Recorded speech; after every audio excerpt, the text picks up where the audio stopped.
भगवान की मदद। किसी गांव में दो मित्र रोहन और संदीप रहते थे। रोहन बहुत ज्यादा धार्मिक प्रवृत्ति का था और वो मानता था कि भगवान उसका हर काम कर देंगे। दूसरी ओर संदीप बहुत ज्यादा मेहनत करता था। एक बार दोनों ने मिलकर कुछ जमीन खरीदी, जिस पर दोनों ने मिलकर फसल उगाने की सोची।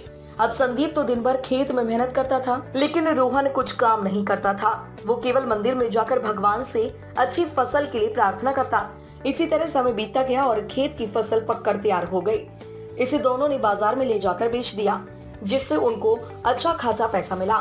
घर आकर संदीप ने रोहन से कहा, देखो दोस्त, खेत में मैंने ज्यादा मेहनत की है, इसलिए इस धन का ज्यादा हिस्सा मुझे मिलना चाहिए। संदीप की बात सुनकर रोहन बोला, नहीं नहीं, इस धन का ज्यादा हिस्सा मुझे मिलना चाहिए, क्योंकि मैंने ही अच्छी फसल के लिए भगवान से प्रार्थना की थी, तभी हमको अच्छी फसल हुई है। मेरी प्रार्थना के बिना यह संभव नहीं होता। मुखिया ने उन दोनों की बात सुनकर कुछ सोचा और दोनों को एक एक बोरा चावल का दिया, जिसमें कंकड़ मिले हुए थे, और कहा कि तुम दोनों को इनमें से चावल और कंकड़ अलग अलग करके लाना है, तभी मैं निर्णय करूंगा कि फसल के धन का ज्यादा हिस्सा किसको मिलना चाहिए।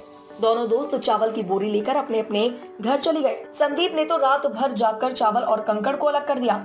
रोहन अपनी आदत के अनुसार चावल की बोरी को मंदिर में लेकर गया और भगवान से इसे साफ करने की मदद मांगी। भगवान से इसे साफ करने की प्रार्थना करके आराम से सो गया। अगले दिन सुबह संदीप चावल और कंकड़ को अलग अलग करके उसे मुखिया के पास लेकर चला गया। रोहन भी बोरी को मंदिर से उठाकर वापस मुखिया के घर ले आया। रोहन को पूरा भरोसा था कि भगवान ने उसका काम कर दिया होगा।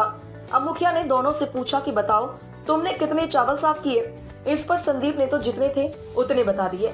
रोहन ने भी पूरे आत्मविश्वास के साथ अपनी बोरी खोली, लेकिन उसकी बोरी में वैसे के वैसे चावल में कंकड़ पत्थर मिले हुए थे, बिल्कुल साफ नहीं किए। अब मुखिया सारी बात समझ चुका था कि रोहन बिल्कुल मेहनत नहीं करता है, इसलिए अनाज के धन में भी कम हिस्सा मिलना चाहिए। गाँव के मुखिया ने रोहन को समझाया कि भगवान भी तभी तुम्हारी मदद करता है जब तुम कड़ी मेहनत करते हो।